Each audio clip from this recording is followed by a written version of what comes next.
All right, let's go ahead and get started. We've entitled this presentation, 6 Ways to Raise Your Tuition and Have Your Students Thank You for It.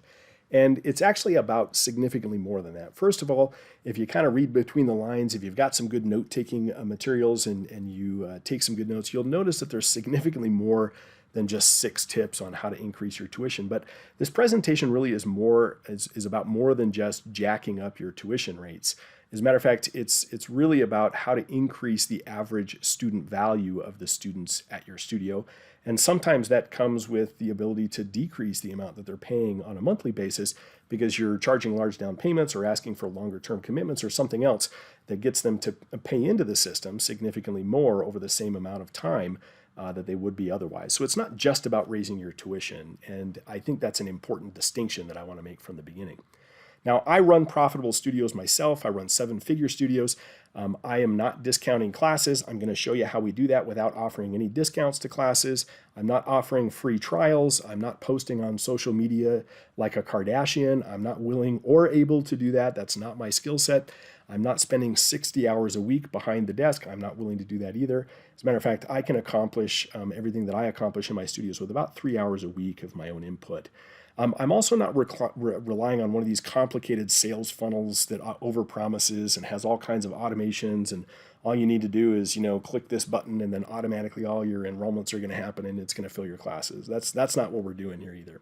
Now, maybe you have already bought every course out there or you follow every guru and you've gotten some lackluster results. We've got some pretty unique perspective on things. I like to say that we're the punk rock of studio owners.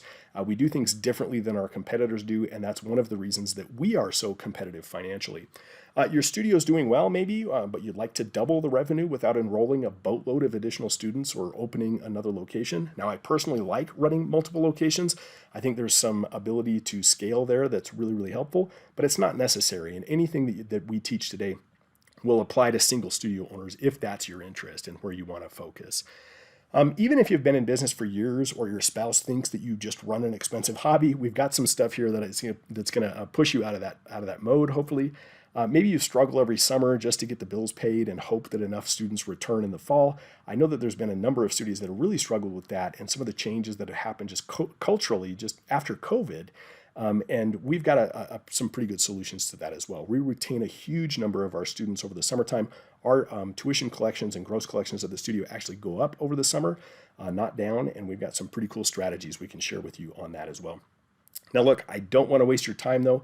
What we're doing here is different than what most of my competitors in my area are doing. It's probably different than what your competitors are doing and the way they're thinking about their studios. And so this isn't for everybody, okay? So for example, this is not for you if you're just happy where you're at. That's great, congrats. No problem, don't change anything if you're happy where you're at, okay? Or if you aren't at least getting some word of mouth referrals. If you're not getting some word of mouth referrals, that's a good indication that what you need to do is just kind of improve your classes. And that's not what this presentation is about. As a matter of fact, you won't catch me giving you the advice to teach better classes and then you can charge more tuition. While I think it's important to constantly be improving your program, if you're not at least getting a few word of mouth referrals, that's an indication that you might need to be working on something else first. Also, this isn't for you if you're trying to be the Walmarts of dance studios. If you're just trying to be the cheapest option and you're trying to just get a ton of people enrolled, that's not my model. That's not what I'm trying to be. I'm trying to stand in some value and represent something above that. I hope that you are as well. But if that's the model that you're trying to run, a lot of this stuff just simply isn't going to apply. If you're not willing to do things differently than most studios, including those that you're directly competing with, if you're just trying to be the same thing, this is going to fall short, okay? Or if you're looking for some super quick fix, some shiny software tool, or some surefire like Facebook post that's supposed to solve all your problems, look, I see the same ads that you probably do on social media for people who are like, look, we guarantee you 50 enrollments or you don't pay, blah, blah, blah. I know a ton of people that are trying to get this like super quick fix or this, this next shiny object syndrome. And that's not what this is either. We're talking about long-term permanent changes that has a massive impact on your lifestyle and your reach as a studio owner. This is for you if you have a great program, but you can just kind of tell that there's something missing. Or if you're willing to invest whatever it takes, that may not just be money, but it may be time as well to actually get a big return. If you believe that the arts provide huge value to communities and should have more influence, this is going to be a recurring theme here. This is why I do what I do, is because I believe that we should all have more influence in our communities. I literally believe we are doing the most important work in the world, bringing people together physically to work creatively on problems. That's the most important work in the world right now. So if you believe in that as well, I think this is going to be a good fit for you. If you're willing to put in some work and step outside your comfort zone, it is hard to do things differently than the norm. It is hard to do things differently than maybe you've done them in the past. But if you're willing to do that, I think you're going to get better results. Here, we're going to learn a bunch of stuff on this webinar. I'm going to show you first what the myths are that sort of prevent studios, 3 very specific myths that prevent studio owners from charging what they're worth. We'll talk significantly about how studios can increase their value per student. Once again, this isn't just about jacking up your tuition rates. It's about increasing the financial value of each individual student. And especially, we're going to focus on those fundamentals, those beginner students that are just coming into your studio. We'll talk about how you can do that and often lower the amount that a student pays per month, and why charging higher tuition rates makes it easier to compete and to grow. So for those of you that are in areas that are oversaturated with studios, this is particularly important to you. I know it might sound counterintuitive, but if you are able to justify higher tuition rates, you actually become significantly more competitive than those around you. You can just simply afford to do more things that they can't afford to do. And that is absolutely the best way to compete in an oversaturated area. That's the way that my area is. My closest competitor is less than 3 blocks away from me. And I have one of those in each direction of one of my studios. So absolutely, that's what makes me so competitive. We'll talk a little bit today about why studios get stuck at a plateau. Like, there's just financial reasons for that. It's just a math problem, and how we can break through that if we understand the math. And then we'll get to some free help figuring out your ideal customer value. A big piece of what we're going over today is it's all valuable, but depending on where you're at, if you're in a rural area or if you're in some urban center with a higher cost of living, like what you should be charging for tuition every single month obviously is going to be a little bit different. So at the end of the presentation today, I'll show you how you can get some free help from us, how you can book a call, and we'll go over your numbers with you. No charge for that. Put away your credit card. We'll show you how you can get some help dialing that in for your own studio. Okay. Now, I imagine some of you have heard of me before, but for those who have not, my name is Mago. There is very little important about me. I am really just kind of a regular dude that's figured some things out. But I am a father, I'm a husband, I'm proud of that. I like to spend time with my family. I like to travel with them. I have hobbies that take up quite a bit of time, and so I want to make sure that my studios are supporting that lifestyle. I do currently, right now, run 7-figure studios, and am proud of that. I'm not ashamed of that. Like I said, I believe we're doing the most valuable work in the world, and I think that studio owners should be compensated for that. But point is, I'm in the trenches. I know what works. I know what doesn't work. I've tried a lot of things that don't work as well, and happy to share with that wisdom with you guys. I believe that bringing people together physically, especially if they're working on something creative, that is the solution to the world's biggest problems. And also, my average student value is about 4 times what my closest competitor is. And like I said, that closest competitor is only 3 blocks away. And I believe that they're telling themselves that they can't raise their tuition rates because nobody will pay significantly more in their area. Okay? All right. Before we dive in too deep into the content here, let's talk a little bit about the 3 myths that I think prevent studio owners from raising their tuition, or from charging what they're worth, is probably a better way of saying that. Myth number 1 is that I should set my prices based on what other studios in my area are charging. Almost every studio that I talk to at first believes this, and it's a mistake for a number of reasons. But one of the reasons is because that's what all of those studios did as well.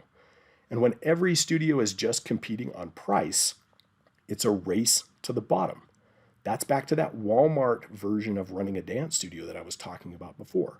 I am not interested in running that kind of studio. I am not interested in competing that way.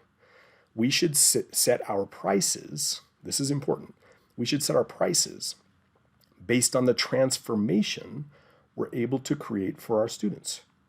If you have students that you have transformed their lives in a major way, we should be charging accordingly for that transformation.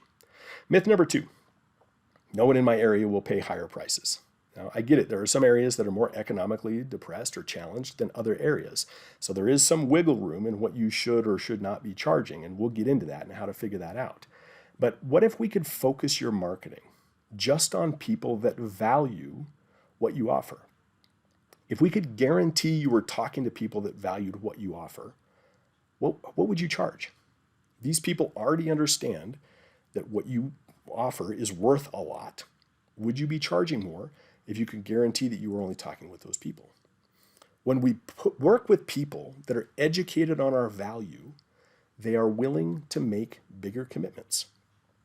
At my studios right now, at the time that I'm recording this, the average student is paying $199 a month. Those are even beginner students paying that, making a $299 down payment and a 12-month commitment. I do not live in a magic city. It's simply because we've figured a few things out, and if we can work with people that are educated on our value, they are willing to make bigger commitments, okay? Myth number 3, I don't raise my tuition, I just need to enroll more students. Man, I wish I could share with you how many studios, so many studios are embarrassed to share these statistics, but so many studios I talk to, have hired somebody to run some Facebook ads, they've filled all their classes, they're not charging enough tuition, and because of that, they get to a point where they have fairly full classes, and they still have to have a full-time job because they can't afford to pay all the bills. It's absolutely heartbreaking. But it's possible that both of those things might be true. It might be true that you do need to enroll more students, and it might also be true that you do need to raise your tuition rates as well. So just enrolling more students is dangerous, especially as your classes grow and become more full. Now, we'll talk about that more in a minute. But the reason that it's so dangerous is because this business model, running a studio where you teach people in person, is expensive to grow. It costs money to hire good staff members. It costs money to bring on administrative help. It costs money to expand your space and get more real estate. It costs money to run good marketing. All of those things cost money. And so by undervaluing and not enrolling enough students, it's dangerous and it becomes very difficult to grow, okay? As you grow this business, it becomes more expensive to run. We call that the money problem. Not all business models necessarily have that problem. Some businesses have network effects, and as you grow, they become less expensive to run. This is not one of those, so it's very dangerous to make that mistake. Okay, so what does it take to actually have this premium pricing, this high average student value that we're talking about? First and foremost, here's where you start taking notes if you're not already. Don't associate class length with value, okay? The length of your classes does not determine what it is worth. The value of your class is in the transformation, not in the time that it actually lasts. See, when we associate the value, how much we're charging for a class, we start by the time, right? We start to compete with things like daycare and entertainment, right? That people pay for on an hourly basis. I do not want people comparing me to daycare. That's not the psychological box that I want them putting me in their brain. So imagine this. What if I had a magic wand that I could wave and you could just learn something immediately? Like it didn't take any time. I just waved the magic wand and you know how to do a thing. That would be worth more, not less, than taking a class in that thing, right? So the transformation is where the value comes from, not the time. The time that people spend at your studio is actually part of the cost. Let me ask you another question here. Is a 60-minute class with a master instructor worth the same as a 60-minute class with a beginner instructor? Well, I don't agree that they're both worth the same, okay? I imagine you don't agree that they're both worth the same either. So there has to be more here than just the length of the class that's associated with the value. Okay, let's keep that in mind. We are not charging based on the length of the class. We're charging based on the transformative value that the class has. Number 2, actually related to number 1. And we talked about this a little bit before, but how can we educate people before we ever make an offer to them? Imagine if everyone you invited to enroll in your studio already had a very clear understanding of the value that you offer. How much more could you raise your tuition? Once someone shows their interest, we run them through what we call an indoctrination sequence. Now, that word indoctrination might seem a little bit strong, but it's used here intentionally. I want to educate people on what my value is and how I am distinct from my competitors. I want to do that in a very clear way. And then people see me not only as the only option, but they're willing to pay significantly more and commit to longer terms of enrollment if they've gone through that process. Now, what all your competitors are doing is they're trying to enroll people directly on their website. People are hitting the website and it's like, hey, you want to sign up for my stuff? Like immediately. And if we can use our website to get people to just raise their hand and say, I'm interested, can you tell me more? Then we spend just a little bit of time sort of automating this process. And there's several ways to do that. And before we make an enrollment offer to them, I guarantee you're going to be able to significantly increase the value that you're going to be getting out of that student. And I mean that by not just tuition rate per month, large down payments, longer commitments, keeping them over the summer, all of those things are impacted by this. This education sequence, this indoctrination sequence is really simple to create, and really it only has to be done one time. And this is one piece of the process that can sort of be automated for you. That's not going to take a lot of work once you've got it in place. Okay, educate people before you make them an offer. Number 3, sell a program and not a class.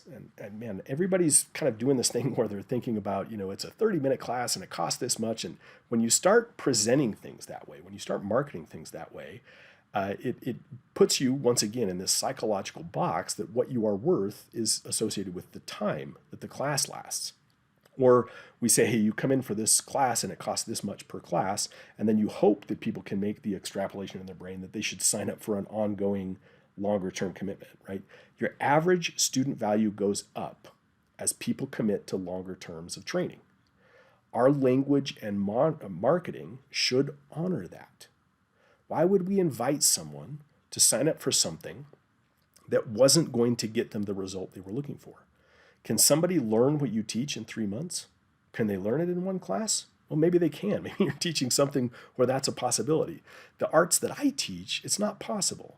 So why would I sell somebody into something that's not actually going to get them the result that they're looking for? I don't believe that that's fair. And we can divide up the cost of the total program into monthly payments if they'd like, but this perception that I'm purchasing a program solves a lot of problems, and it increases the average student value significantly. Number 4 technique is shift to a 12-month program. I know that a lot of dance studios are kind of resistant to this idea. I think traditionally many of them have been running 9 and 10-month programs. But imagine if all you did was add 2 months to the training of every student that came through your door, or a significant number of them. Already, most martial arts studios, most yoga studios, adult fitness studios, frankly, even the indoor soccer facility right up the street from me right now, they have 12-month programs. Man, when I was a kid, there was a soccer season. I could only play soccer on a league like during one part of the year. Nowadays, I can go sign up for at that indoor facility, and I'm playing in a league all 12 months out of the year. This is just a normal thing. This is one of the sort of cultural shifts that's happened that for some reason I think dance studios have been a little bit lax to adopt, that is working in our favor. It's actually really easy to implement. This might actually be one of the easiest techniques to implement, and it's a little bit confusing to me why so many studios still are running shorter term programs when this one's pretty straightforward.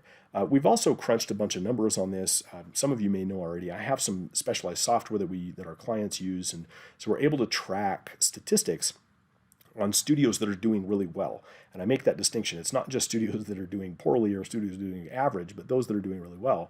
And those that make the shift from a 10-month to a 12-month program generally see a growth in their average student value by about 20% just by making that one shift. So sit down and do some math, back in napkin math here. If you were able to increase your gross collections at your studio by 20% next year by only making one change, this is a very, very easy way to do it. And we're happy to walk you through how we're doing that if you'd like to have that chat on that call I was telling you about. Now, number 5 here is to charge large down payments. I have not charged registration fees at my studios since 2004. They just never made sense to me. People understand it as a nickel and dime thing, okay? And when you say, when I ask people, what's the justification for a registration fee? Everybody gives the same answer. Oh, it helps to, defray the cost of the administration fees or whatever, right? They have this like canned answer. And why don't you just package that into the total cost of the program? Like, it doesn't make sense that you're sort of nickel and diming people this extra thing. A lot of people are also using the registration fee as this thing that they can then waive, and they think that that's going to be the reason that people are signing up for their programs. Man, I don't want somebody signing up for my programs because I'm waiving a $25 registration fee. I want them to sign up because they see the value and are willing to be committed and dedicated. I hope that makes sense, okay? The more that a student puts down on the large down payment on the total cost of the program, the longer you'll retain that student. So if we can get people to have some skin in the game up front, whether you're running kids programs or you're running adult programs, the result is the same. The more they're willing to invest on the front end, the longer generally we're going to retain that student, okay? This is most important also for beginner and fundamental students. So all the new guys that are coming through the door that are kind of brand new into your system, getting them committed up front Huge piece of increasing the average student value. And like I said, at our studio, the average down payment right now is about $299 on the front end of the program. Now, the number 6 technique here is actually one of those less intuitive ones I was talking about. If you track your enrollment rates, so the number of people that, like if somebody comes in to try out a class and then they enroll, what percentage of people are actually enrolling? If you'll track that statistic, we can make some really, really profound decisions about what your tuition rate should be. What percentage of people that you invite to enroll actually do? This is actually the best indicator of their perception of your value. So if somebody comes in and does an intro class, what are the chances you're going to enroll them? If you're doing 80, 90, or 100%, somewhere a really high percentage of those people enrolling, that is the clearest indication we have that you have undervalued your program. I don't care what other studios in your area are charging at that point. If everybody's coming in and saying yes to your enrollment, that means that there is some wiggle rate in the regular ongoing monthly tuition. Okay? Number 7, bonus technique here is just simply to be a little bit brave and to stand in your value. Now, that can be a challenge sometimes, I know, especially when you're looking at your competitors' websites. And like I said, you get caught up in that race to the bottom where they're just simply not charging what these programs are actually worth. Maybe they're even undercharging for their own programs. I don't know. They know better what their programs are worth than I do. But what if you were surrounded by people that felt the same way? People that feel like I'm talking right now. What if you were surrounded by a group of people that were willing to stand in their value and had the kind of numbers to back it up? How would that peer pressure affect you? Is that something that would be valuable to you and that would help you to make the decision to change your program or to charge more tuition or whatever it is that we need to do to increase that average student value?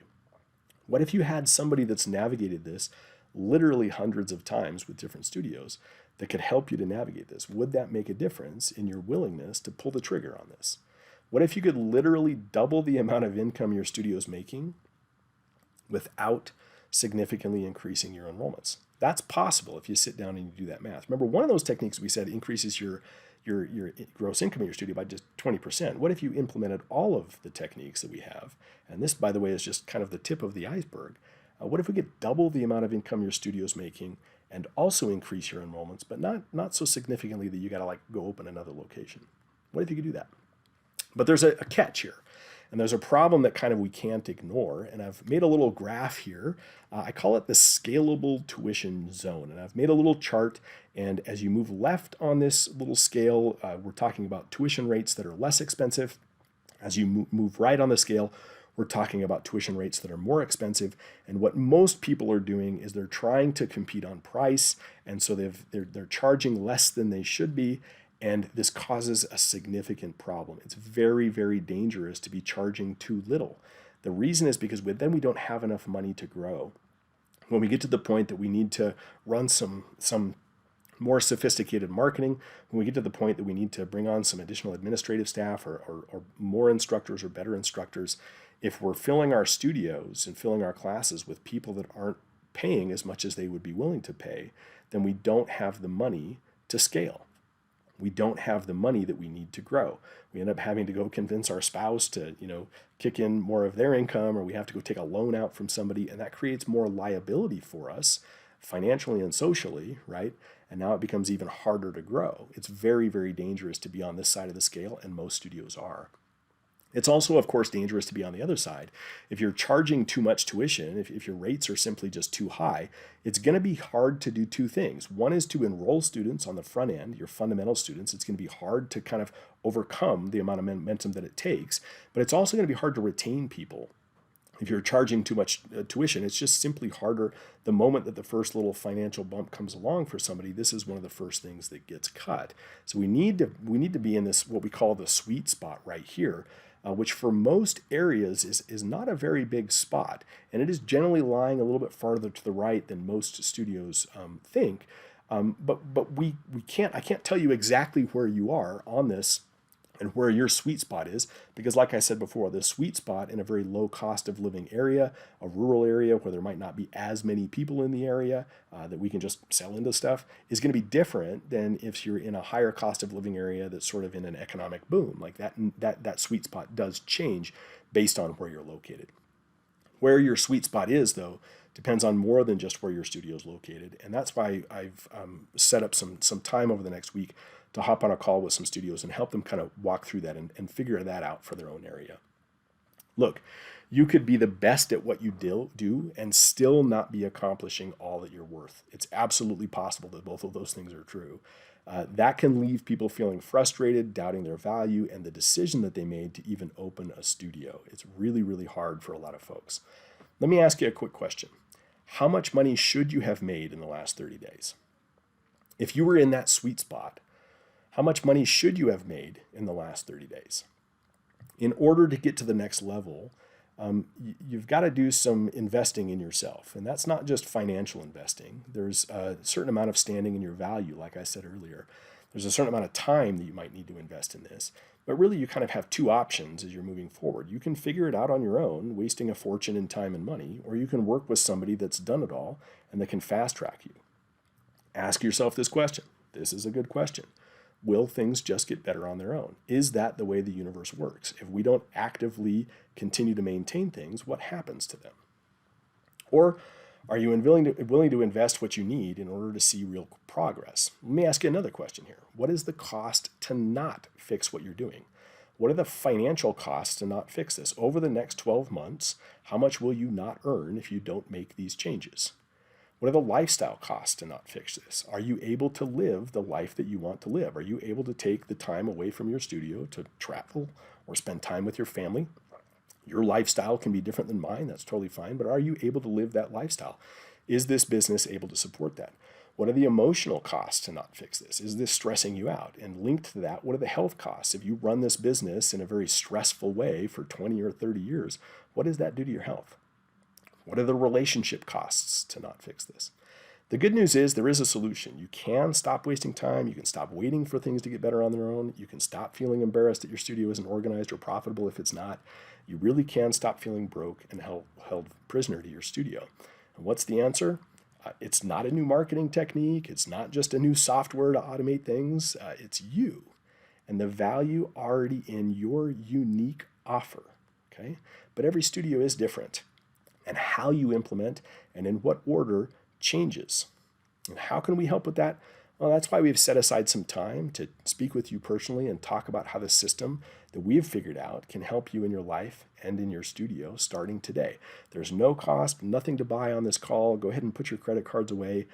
We'll help you dial in exactly what it is you need to work on. And if the low-hanging fruit is the tuition rate, we'll help you figure out where that sweet spot is. Like I said before, this isn't for everybody. If you're interested in aggressively investing and growing your studio, you've got to be committed to actually making changes. Just learning some new things is not going to make a difference. It's for studio owners that question the traditional ways of doing this.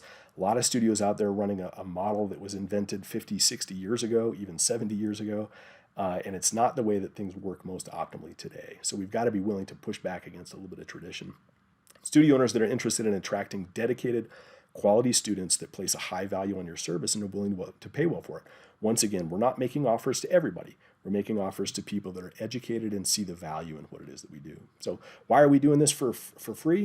A couple of reasons. On this call, you're going to get a very clear vision of what you can do to grow your studio, automate much of the work, and simply make more money. And then we'll make an offer to you if you're interested in figuring out how we can help you. We know that a certain percentage of the people that hop on a call will want us to kind of hold their hand and walk them through this one-on-one. And if you'd like to have that conversation on this call, we're happy to chat with you about that as well. If we do work together, you'll get the same training that all of our other studio owners we've already helped have received.